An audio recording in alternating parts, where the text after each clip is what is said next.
Bonjour, je suis Gloria Mongo et bienvenue sur le plateau de TechMag.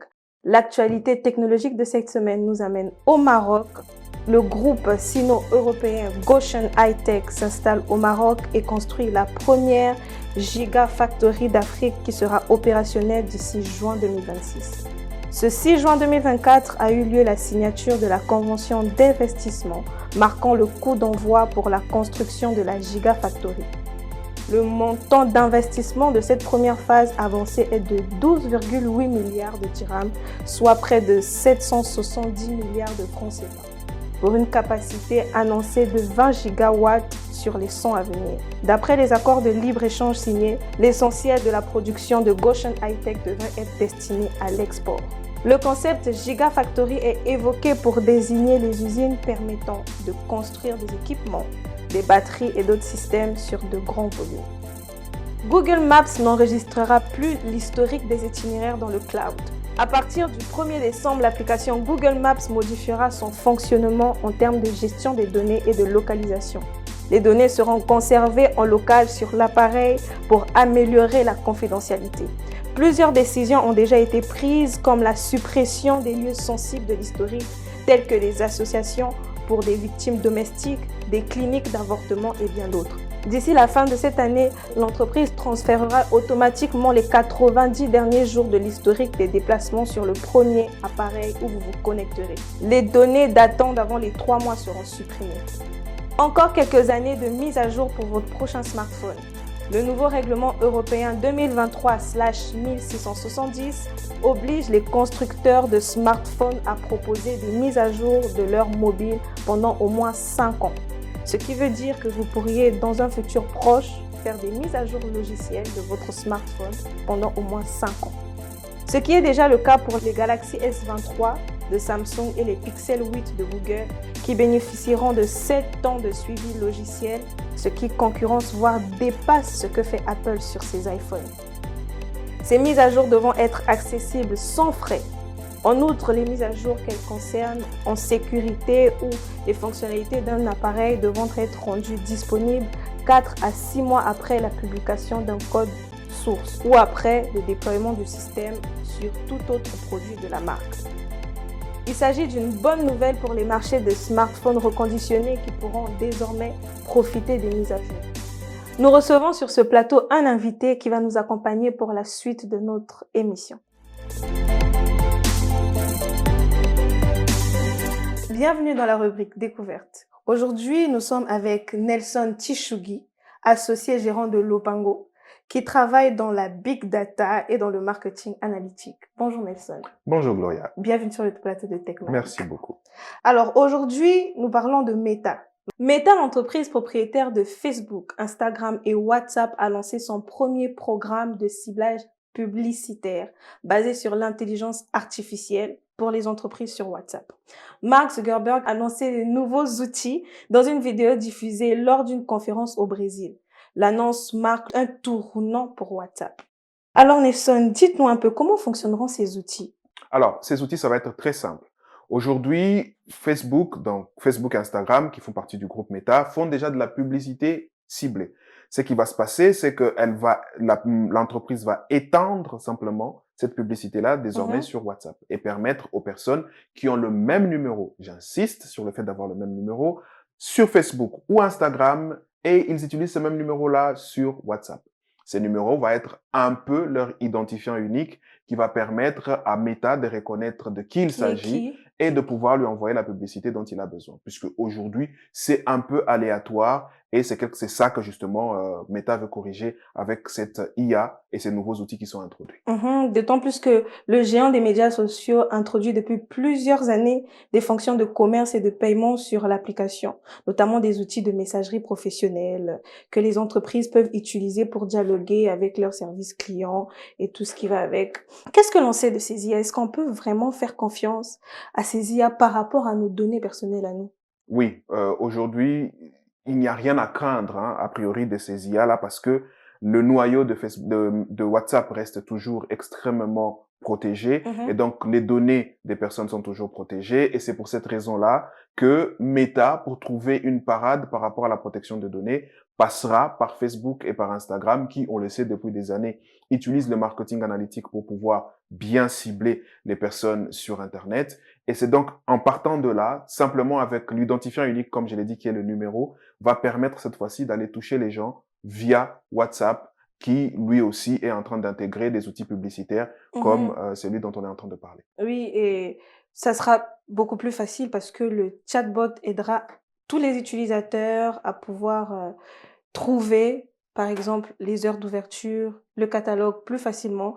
Et donc, en vrai, nous, on n'aura pas grand-chose à faire, seulement recevoir les En même temps, publicités. ces IA, j'ai envie de dire, sont programmés par des gens. Mais il est vrai qu'aujourd'hui, en termes d'assistants, les intelligences artificielles ont fait un énorme progrès Mhm. et permettent de pouvoir gérer les réponses un peu automatisées que l'on peut avoir dans un service client. Comme aujourd'hui, on a déjà sur WhatsApp Business, quand la personne n'est pas connectée, l'entreprise répond directement. Automatiquement et ce genre de choses Mhm. qui sont plutôt automatisées, Mhm. robotiques, et ça permet donc de pouvoir aller plus rapidement. Et c'est surtout intéressant puisque on a de plus en plus de solopreneurs, des entrepreneurs qui sont seuls, Mhm. et donc ça va être un formidable assistant qui leur permet, pour les tâches qui doivent être et qui peuvent être automatisées, de les automatiser simplement en utilisant une intelligence artificielle qui est intégrée directement dans WhatsApp. En tout cas, j'ai hâte de voir comment ça va se passer. Puisqu'il faut pas oublier quand même que WhatsApp reste la messagerie la plus La utilisée plus au utilisée monde au monde, oui. et une des applications les plus téléchargées. Et n'oubliez surtout pas, pour que cette fonctionnalité fonctionne avec votre WhatsApp, il faudrait que votre numéro soit le même sur Facebook, Instagram et WhatsApp. D'une IA à une autre, passons à la rubrique Startup de la semaine.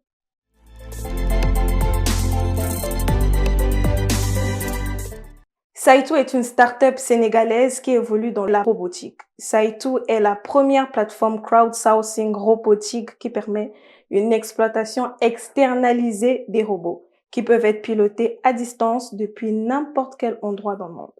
Les robots de Saitu peuvent intervenir dans les services de BTP, de livraison, services hospitaliers ou services hôteliers et bien d'autres. Alors, Nelson, dites-nous un peu, qu'est-ce que c'est que le crowdsourcing? Alors, le crowdsourcing aujourd'hui, c'est permettre à toute personne extérieure à l'entreprise de prendre le contrôle momentanément, en lui ouvrant une session notamment, de tout un système.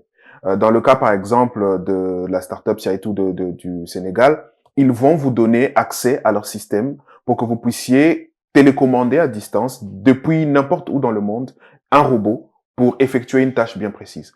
On l'a dit tout à l'heure, ça peut être dans tout ce qui est BTP, hôtellerie, ça peut être aussi au niveau de la livraison, qui pour le moment est même un de leurs focus, ou le premier focus qu'ils ont, mais ils essaient d'évoluer assez rapidement après. Et c'est quelque chose d'assez particulier puisque jusqu'ici, la plupart des plateformes ont des pilotes qui leur sont propres et qui vont piloter ces robots, alors que là, ils donnent la possibilité à ma grand-mère qui est au village, à mon neveu qui est ailleurs, de pouvoir piloter lui-même un robot à la demande. Oui, et c'est assez délicat, je trouve, quand même, de donner la gérance d'un robot, peu importe où vous êtes, à une personne. Et ce qui est vrai, c'est qu'ils permettent aux gens d'avoir leur robot À pour faire à disposition. disposition. Et ce qu'ils font, c'est qu'ils livrent les robots partout dans le monde. Donc, moi qui suis au Congo, l'entreprise elle est sénégalaise, j'ai un robot ici qui peut faire le travail pour moi.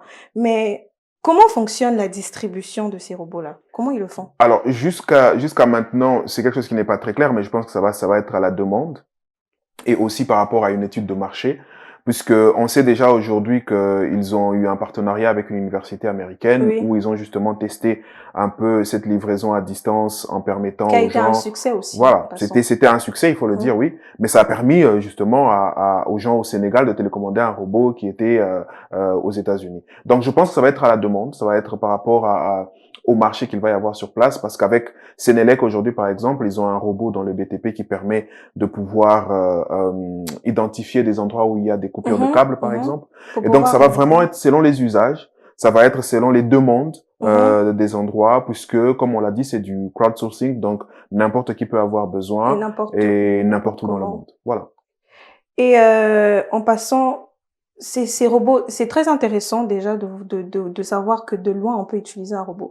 Mais la question que moi je me pose concrètement, c'est comment fonctionne le système? Comment je vais moi depuis chez moi pouvoir contrôler un robot qui est à l'extérieur pour pouvoir me rendre un service? Comment ça se fait? Alors, aujourd'hui, c'est très simple, hein. Le système le dit lui-même, hein, avec le crowdsourcing, c'est que l'entreprise a un logiciel sur lequel il contrôle, plutôt avec lequel il contrôle les robots. Ok. Et ils vont vous donner un accès ponctuel, le temps que vous puissiez faire votre Donc course. c'est chronométré, on dira. Ça doit être chronométré, Ouais. mais au-delà même d'être chronométré, ça va être peut-être plus en termes de livraison, en termes de tâches. C'est-à-dire que je dis par exemple que je veux livrer à ma mère qui est à Mosenjo un médicament, ça va être plutôt aller à la pharmacie, récupérer le médicament et amener le médicament à ma grand-mère qui est au village. Donc ça va être plutôt ces genres de choses qui va être mis en place, ou c'est une session qui va être timée, comme on dit, c'est-à-dire qu'il va avoir une fenêtre de temps, où ça va être plutôt à la tâche, où la personne a accompli la tâche et ça passe à autre chose. Ok. Voilà. Et c'est quelque chose de très nouveau quand même en Afrique qu'on ait ce genre de choses. Ce serait très intéressant de voir un robot en train de passer au milieu des hommes. Pas seulement en Afrique, Gloria, pas seulement en Afrique. Partout dans le monde même aussi. Partout dans le monde, c'est quelque chose qui n'est pas très commun, surtout lorsqu'on sait que ça peut être ouvert à une personne qui n'a absolument pas de connaissances en robotique, mais qui sait comment piloter. On a tous un peu joué avec une petite voiture télécommandée à l'époque. Déjà ça va permettre de changer les habitudes dans la tête des gens. Et comme tu viens de le dire, hein, partout dans le monde, c'est quelque chose de plutôt innovant, d'assez inédit. Et moi, j'ai hâte de voir justement comment cette entreprise va évoluer et comment elle va s'ouvrir au monde et livrer et commencer à réellement travailler dans ce secteur-là, quoi. En passant, l'application qui permet de pouvoir commander les robots à distance a une particulière, c'est qu'elle a une faible latence. Voilà. Donc, ce qui signifie que si je suis ici et que je dois télécommander un robot qui est par exemple à Paris, le temps d'exécution lorsque je donne l'ordre, c'est ce qu'on appelle la latence, le moment où moi je donne l'ordre et le moment où le robot exécute l'ordre que j'ai donné, ça c'est de la latence. Et puisque ça a faible latence, donc à partir de ce moment-là, dès que j'ai donné l'ordre, en quelques millièmes de secondes, le robot a réagi. Voilà. Okay. Et la deuxième particularité de la chose, c'est qu'elle est sur Android et iOS, donc toute personne peut l'utiliser. Tout à fait. Et comme on a dit, partout dans le monde. Merci beaucoup. On reste en Afrique avec le premier studio de gaming qui nous offre le premier jeu africain sur la Xbox. Bienvenue dans la rubrique gaming. Après 20 ans de travail, Orion est désormais disponible sur la Xbox. De Ngwa Okele, d'une chambre d'étudiants, à poser sur la Xbox, Olivier Bandima voit son rêve se réaliser. Le jeu raconte l'histoire d'un prince nommé Zama, destitué du trône par son propre frère le jour de son couronnement. Dans la cité de Zama, le roi Onko et la reine Ewine Koriodan sont sacrés le jour de leur union. Cependant, le jour de joie, qui marque le début de leur lutte, épreuve et quête pour découvrir le véritable sens de l'héritage de Koriodan.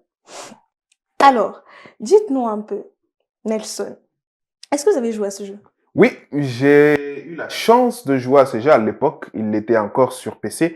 Il n'était pas encore sorti sur des consoles de jeux. Ok, donc il était là avant. Il était là avant d'être sur la Xbox. Il était avant d'être sur les consoles, parce qu'il faut comprendre que c'est deux choses différentes. On peut exister sur le mobile, aujourd'hui, on peut exister sur le mobile, on peut exister sur le PC, mais on n'est pas sur les consoles. Et le jeu existait sur PC, mais comme tu l'as dit tout à l'heure, c'est le premier jeu de fantasy africaine à se retrouver sur une console comme la Xbox. Et c'est assez intéressant, et il faut préciser que ça vient du Cameroun. Ça vient du Cameroun. Le studio qui l'a produit s'appelle Kiro Games. Il est conduit par Olivier Madiba et depuis des années, il est en train de travailler sur ce jeu qui est fantastique, Orion, l'héritage de Orion, qui parle justement, qui a déjà une vraie histoire derrière, parce que on retrouve les codes de la société africaine qui sont derrière, le roi, la reine, les malédictions, les batailles des esprits et toutes ces choses-là.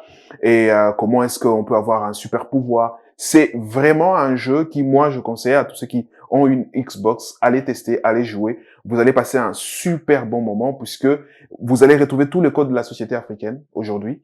Et moi, j'aime beaucoup parce que j'ai joué à plusieurs jeux et la plupart du temps, j'avais la mythologie grecque, j'avais l'histoire du Japon ou ce genre de choses. Et là, voilà, pour une fois, on a quelque chose qui parle d'Afrique, qui se passe en Afrique et qui a les mêmes codes et les mêmes valeurs que nous. Et ça, c'est top. Et voilà, c'est top de jouer à un jeu qui est 100% africain. Comme l'a dit Nelson, on vous encourage massivement à jouer à ce jeu. Je pense que je serai la première adepte même de ce jeu. Bah, je l'espère. je suis déjà fan numéro 0, du coup, puisque tu vas devenir fan numéro 1. Fan numéro 1. Alors, c'était la rubrique gaming. Merci beaucoup, Nelson, et au plaisir. Merci, Gloria. Au de vous plaisir. revoir. Ça sera toujours un plaisir. Merci. Nous sommes arrivés à la fin de notre émission. Merci de nous avoir suivis et nous vous laissons avec le trailer de Orient l'héritage. À la prochaine.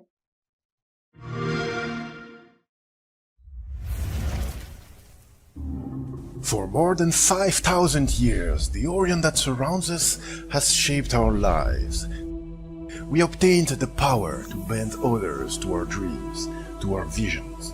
But within the Orient, there are no chosen ones, no prophecies, no good against evil, and no elder temple awaits with all the answers. The Orient only demands one thing from us, the most challenging task of all, knowing who you are. Only those who know who they are can harness the power of their legacy. Only those who know who they are will eventually gain the strength to face the burden of this world. What will your answers be, King and Queen of Sama? In your exile, what are you to become?